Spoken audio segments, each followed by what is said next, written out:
рис или что там, ну, в общем, какое-то зерно какое-то, да, через зерно, да. В общем, на самом деле, конечно, не знаю, здорово, да. Мне кажется, что очень хорошо работает и музыка, и хорошо у вас работает и, как сказать-то, да, вот король, да, и окружение, и как бы, и очень точные, конечно, оценки у вот этих вот, ну, как сказать, помощников, да, тем, кто помогает совершаться драматическому действию. И в театре для меня самое главное – это процесс. Это процесс внутри спектакля, это процессуальность, это действие, да, это неочевидный какой-то слом, не слом даже, а ваш спектакль, он очень плавный, да. Я знаю спектакли, где резкий слом художественного языка происходит, а у вас как-то это очень органично, да, прорастает через фольклор уже какой-то очень сложный метафорический язык и такая сложная и насыщенная игра артистов.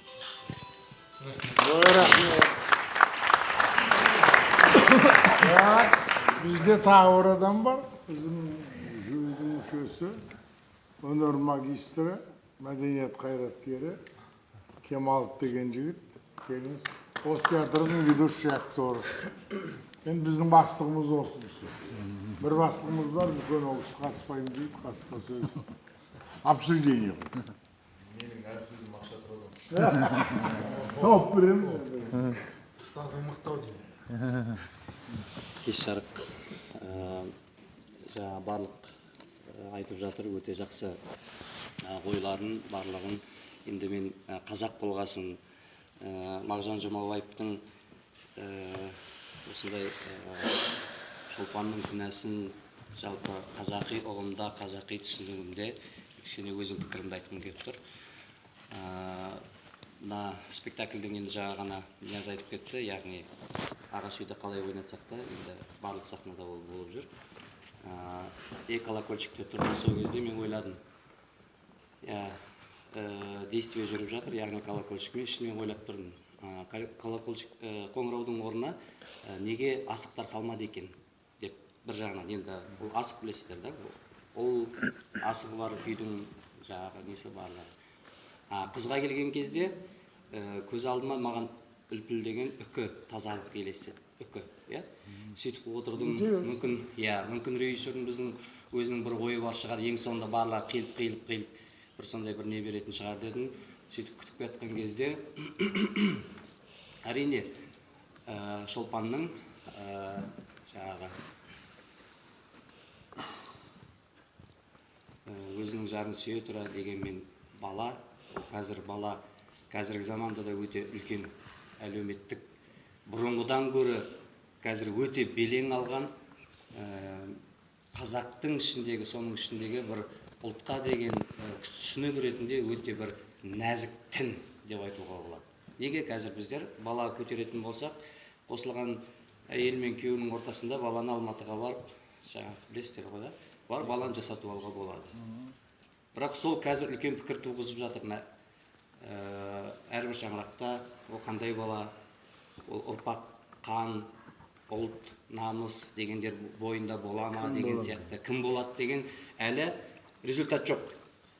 Енді өсіп келе жатыр, ол балдардың өскені қазір бір 5-6, 7-8 жыл болған шығар, қазір сол маңайда.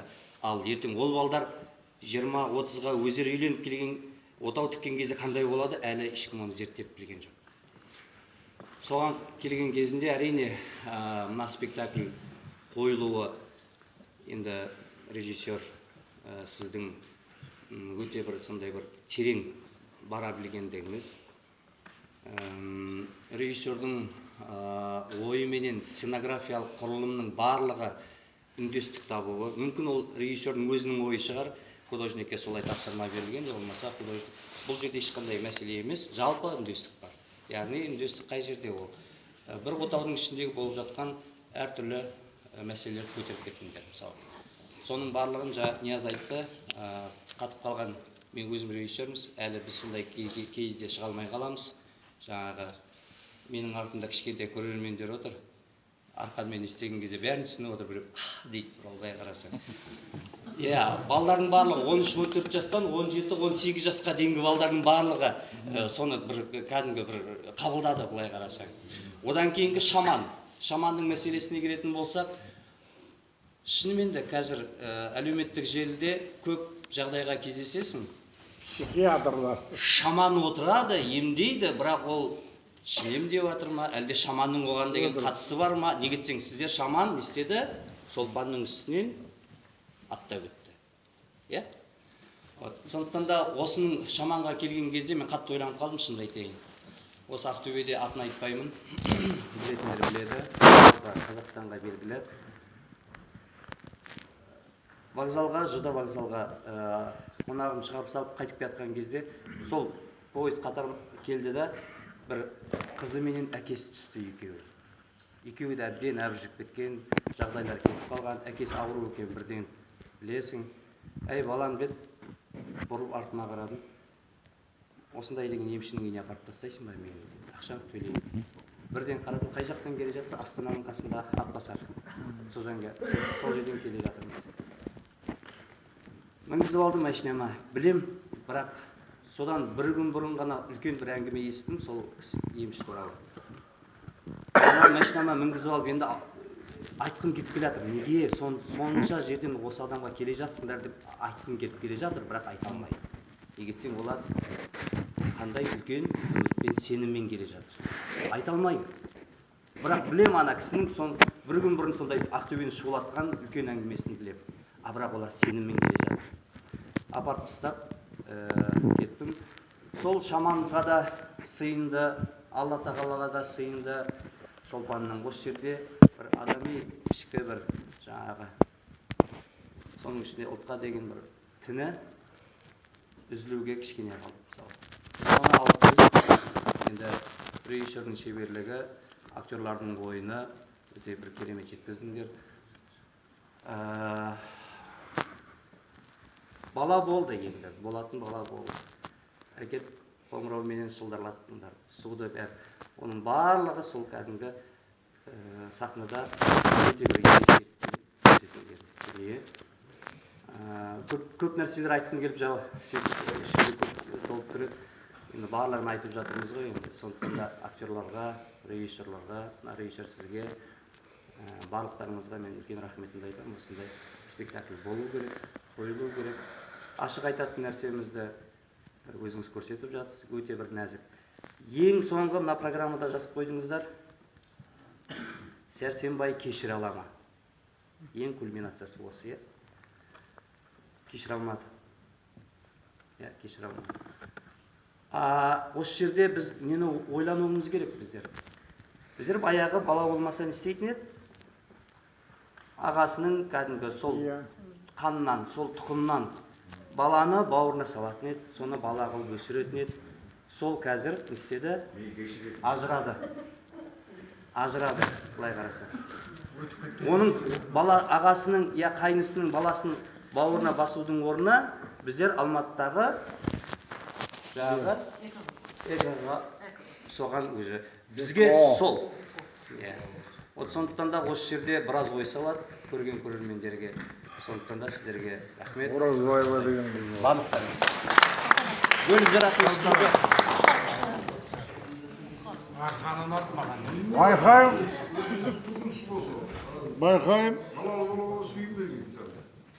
Байқайым әлі маған да бір-екі ауыз сөз айтуға болады сияқты. Я думаю, этот фестиваль международный одарил или раскрыл очень многогранную режиссуру Казахстана. Первый спектакль посмотрели жесткий Гамлет, жесткий режиссер. Посмотрели второй спектакль, прекрасный, да, режиссер. Сегодня видим философ режиссер сидит.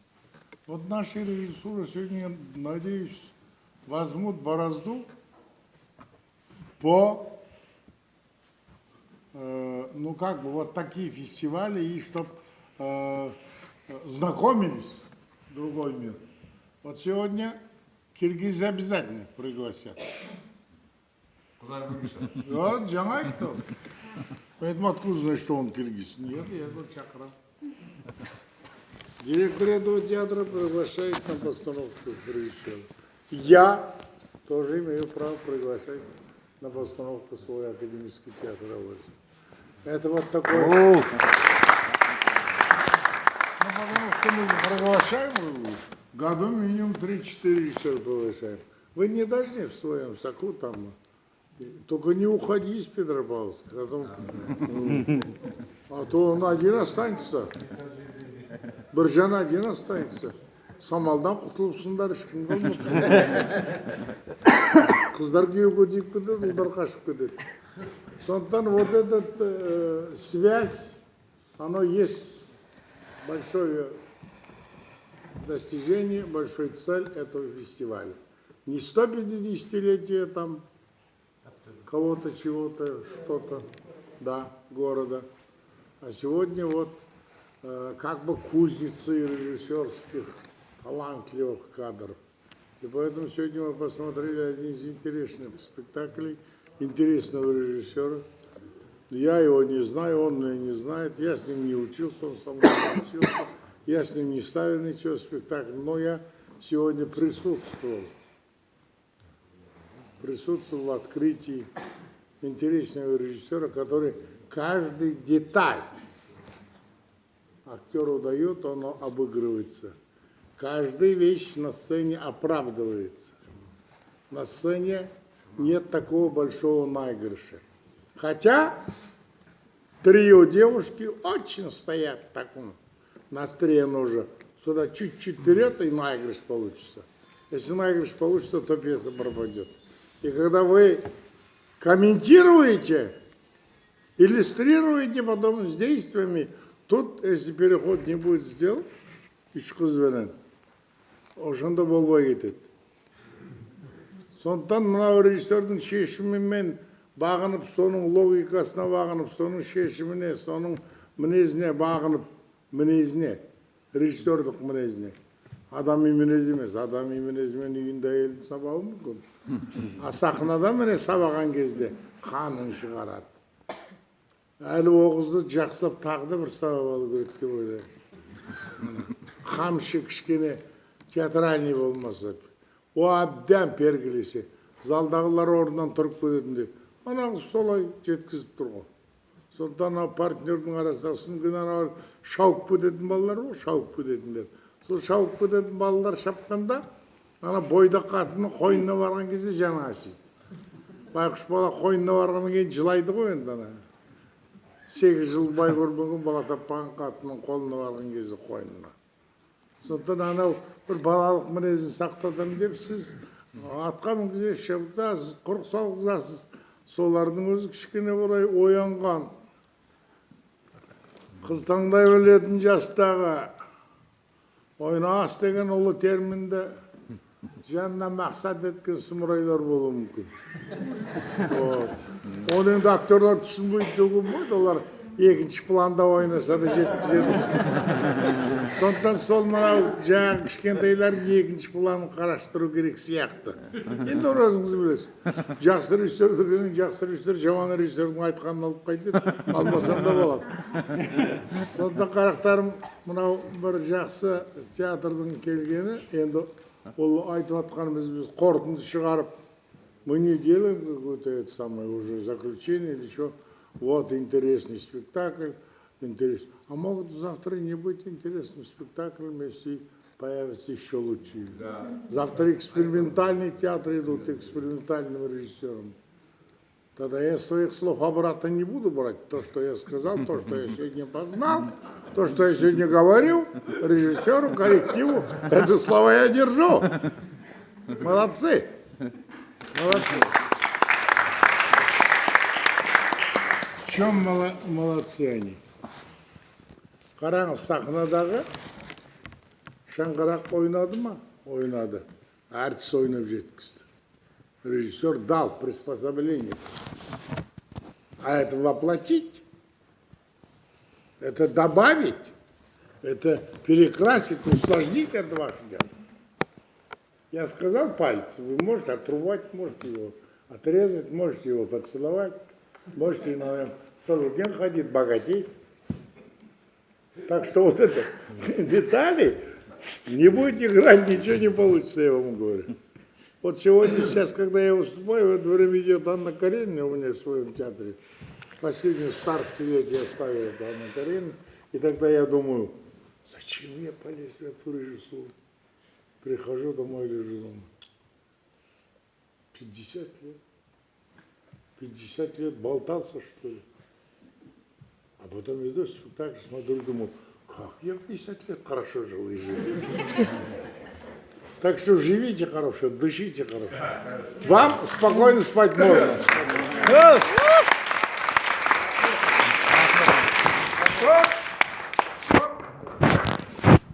Организаторы сегодня не выступали, поэтому о нем не говорится. Все это организовал, все это натворил. Если плохо, он. Если хорошо, он. Это директор и организатор Актановского фестиваля. Мой ученик.